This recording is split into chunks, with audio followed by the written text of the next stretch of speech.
4টি মেজর টুর্নামেন্টের ফাইনালে 4 গোল, বিশ্ব চ্যাম্পিয়ন ফ্রান্সকে হারিয়ে ফিফা বিশ্বকাপ জয়, চিরপ্রতিদ্বন্দ্বী ব্রাজিলকে হারিয়ে দক্ষিণ আমেরিকার শ্রেষ্ঠত্ব অর্জন, কিংবা ইউরোপ সেরা ইতালিকে হারিয়ে শিরোপা জয় অথবা অলিম্পিক্সের সোনা অর্জন। আর্জেন্টিনা সব গুরুত্বপূর্ণ ফাইনালে গোল করে বনে গেছেন দেশটির অন্যতম সর্বকালের সেরা খেলোয়াড়। অথচ ডি মারিয়া সর্বকালের সেরা 5 আর্জেন্টাইনের তালিকায় রাখলেন না নিজের নাম।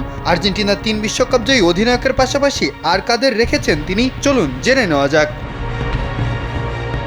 সম্প্রতি এক সাক্ষাৎকারে তাকে সর্বকালের সেরা 5 আর্জেন্টাইনের নাম বলতে বলা হয়। প্রথমেই বলেন তার ছোটবেলার বন্ধু ও সবর্জনের সাথী মেসির নাম। মেসি আর মারিয়া তো যেন একই দেহে দুই প্রাণ। এরপরেই নামটি নিয়েছেন ফুটবল ঈশ্বরখ্যাত ডিয়েগো ম্যারাডোনার। তিনিও তো আর্জেন্টিনাকে জিতিয়েছেন বিশ্বকাপ। তারপরেই নিয়েছেন মারিও কেম্পেসের নাম। 1978 সালে গোল্ডেন বুট সহ আর্জেন্টিনাকে এনে দিয়েছিলেন প্রথম বিশ্বকাপ।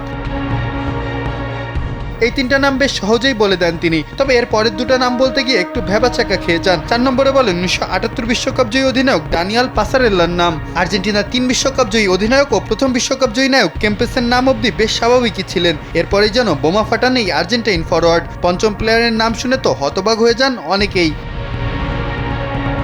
সবশেষ নামটা বলেন রড্রিগো ডি পলের। বলেন রড্রিগো বর্তমান জেনারেশনের অন্যতম সেরা। সে যেন মাঠে একটা ইঞ্জিন, সবসময় শক্তি সঞ্চার করে। অধিনায়কের আর্মব্যান্ড ছাড়াই মাঠে নেতৃত্ব দেন সে। দলের মধ্যে সর্বদা বন্ধুত্ব ও ইতিবাচক মানসিকতা আনেন। নিজের নাম না নিয়ে বলেন, জীবনে যা চেয়েছি সবই অর্জন করতে পেরেছি, এটাই আনন্দের আর গর্বের। মানুষের ভালোবাসাটাই আসল।